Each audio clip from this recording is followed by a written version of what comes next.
Robert Aquilina, l-ex-President tal-Qada Repubblika u deputat nazzjonalista Carol Aquilina, għalli jusejr id-depo u mhux se jekxef is-sorsi tiegħu dwar leaks li kellu mill-inkjesta Pilatus. U ħares qarrija biex jerġa' jikkonferma dak li qal meta mar id-depo x'in f'deċiżjoni l-qorti ridet tinvestigaħ dwar leaks li kellu minn din l-inkjesta. Inċidentalment qal li hu mhux se jgħid xejn mill-leaks li kellu wara li fl-aħħar sigħat attakka lill-Kummissarju tal-Pulizija għax skontu dan ħareġ blik li hu kien intalab imur id-depo fuq allegazzjonijiet ta' violenza domestika fuq martu li rapportatu lill-Pulizija. Fil-fatt il-ġimgħa filgħaxija, pulizija li kien fix point mad-dar tiegħu fis-Siġġiewi sema' jgħid kbir ġej mir-residenza. Aquilina talab biex ħadd ma jidħollu fl-affarijiet privati u personali tiegħu. Sattant f'jannar li għadda Aquilina kien qal barra d-depo stess li l-Kummissarju tal-Pulizija jista' jibgħat għalih kemm irid, iżda minn għandu mhux se jieħu xejn. Meta jrid jista' jibgħat għalija.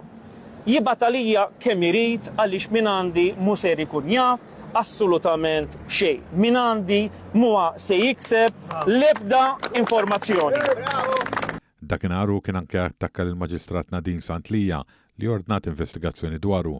U qalet ukoll illi dak li jiena xett u dak li jiena preżentajt f'isem Repubblika f'dik il-kawża huma xnijat, huma detto del detto, huma affarijiet illi ħaddieħor għalli. Dan mhuwiex minnu. Fil-qorti kien ġie spjegat ukoll kif Robert Aquilina kellu fideh informazzjoni li mhux suppost kienet għandu u l-Maġistrat innotat li kien hemm il-leaks fosthom id-Dipartiment tal-Investigazzjoni dwar il-Kriminalità Finanzjarja l-FCID. Hawn kien jaħdem l-eks Superintendent Frank Anthony Tabone li llum hu kandidat tal-Partit Nazzjonalista fuq 13-il distrett u magħruf kemm qrib ħafna ta' Jason Azzopardi, l-avukat tal-istess Repubblika. Sattant l-Qada Repubblika ħarġet tiddefendi lill ex-President tagħha Robert Aquilina u fi stqarrija fl-ewwel sentenza tirreferi għal dak li qal, jiġifieri li ntalab imur id-depo fuq il-leaks minn inkjesta.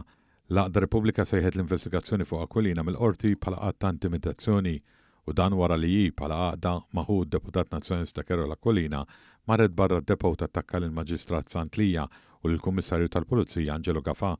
Repubblika li llum immexxija minn Fikien Cremona, ex ambaxxatriċi maħtura fi żmien Gvern Nazzjonalista, iddefendiet lil Robert Aquilina li ssibt ukoll spiċċa fid-depo fuq akkużi ta' vjolenza domestika fuq martu.